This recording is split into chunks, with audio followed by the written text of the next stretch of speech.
રાજકોટના જંગલેશ્વર વિસ્તારમાં હાથ ધરવામાં આવેલા ડિમોલિશનની કામગીરીના ખર્ચને લઈ અને વિવાદ વકર્યું છે। ભાજપના સિનિયર નેતા વિનુ ધવાએ આ મામલે ગંભીર આક્ષેપો કરતા ખળભળાટ મચી ગયો છે। તેમણે આરોગ્ય વિભાગના મુખ્ય અધિકારીને નિશાન બનાવી અને દાવો કર્યો છે કે ડિમોલિશનમાં થયેલા વાસ્તવિક ખર્ચ કરતાં અનેક ગણા વધુ રકમના બિલ રજૂ કરવામાં આવ્યા।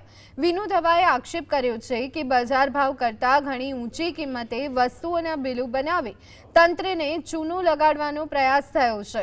આ મામલાની ઊંડી તપાસની માંગ ઉઠી છે, જેના કારણે રાજકોટ મહાનગરપાલિકાના વહીવટી તંત્રમાં ભારે દોડધામ મચી જવા પામી છે। આ જે ખર્ચ એને 27 લાખનું 12 લાખનું બિલ મેક્યું છે, વાત સાચી છે, મેક્યું છે। એ બિલ એટલું બધું થાય નહીં, કદાચ કર્મચારીને નાન તેને જમવાનું નાન તેને જમાડ્યા હોય કોર્પોરેશન, તો એ વધીને 10 લાખનું થાય।